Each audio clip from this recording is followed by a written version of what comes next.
Micro finance ಹಾಗೂ ಮನಿ lenders ಇವ್ರಿಗೆ ಹತೋಟಿಯನ್ನು ತರಬೇಕು.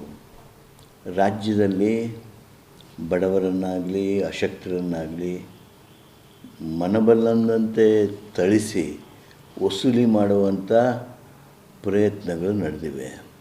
ಅದಕ್ಕೆ ಲಗಾಮ್ ಹಾಕಬೇಕು, ಅಂಕುಶ ಹಾಕಬೇಕು ಅಂತೇಳಿ ನಾವು ಈಗಾಗಲೇ ಒಂದು ಸುಗ್ರೀವಾಜ್ಞೆಯನ್ನು ಸಿದ್ಧ ಮಾಡಿದ್ದೇವೆ. ಆಂಬುಡ್ಸ್ಮನ್ ವ್ಯವಸ್ಥೆ ಇದೆ.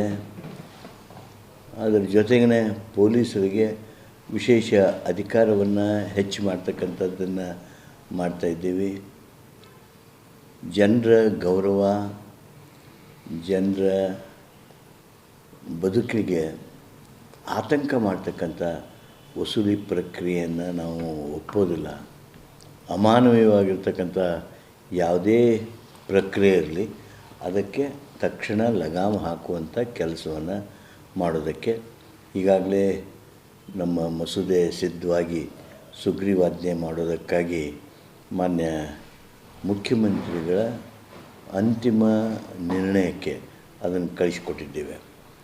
ರಾಜ್ಯಪಾಲರಿಗೆ ಹೋಗುವ ಮೊದಲು ನಾವು ಸಿದ್ಧಪಡಿಸಿರ್ತಕ್ಕಂಥ ಮಸೂದೆಯನ್ನು ಅಂತಿಮವಾಗಿ ಮಾನ್ಯ ಮುಖ್ಯಮಂತ್ರಿಗಳು ನೋಡಿ ಅವರಿಗೆ ನಾವು ಪರಮಾಧಿಕಾರ ಕೊಟ್ಟಿದ್ದೇವೆ.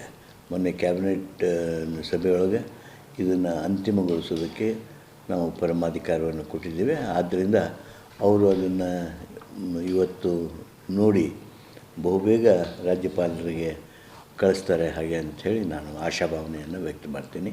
ಒಟ್ಟಾರೆ ರಾಜ್ಯದಲ್ಲಿ ನಡೆದಿರ್ತಕ್ಕಂಥ ಈ ಒಂದು ಆತ್ಮಹತ್ಯೆ ಅನ್ರಿ ಅಥವಾ ಅವ್ರ ಮೇಲೆ ಇರ್ತಕ್ಕಂಥ ಹಲ್ಲೆ ಅನ್ರಿ, ಅವರು ಇಷ್ಟೇ ಹೇಳೋದಕ್ಕೆ ಬಯಸ್ತೀನಿ ನಾನು, ನೀವು ನಿಶ್ಚಿಂತವಾಗಿರಿ. ನಿಮ್ಮ ಮೇಲೆ ಹಲ್ಲೆ ಮಾಡುವಂಥ ಯಾವುದೇ ಪ್ರಯತ್ನಗಳಿಗೆ ನಮ್ಮ ಸರ್ಕಾರ ನಿಮಗೆ ಬಲ ಕೊಡ್ತದೆ, ರಕ್ಷಣೆ ಕೊಡ್ತದೆ ಅನ್ನೋದನ್ನು ಹೇಳೋದಕ್ಕೆ ಬಯಸ್ತೀನಿ.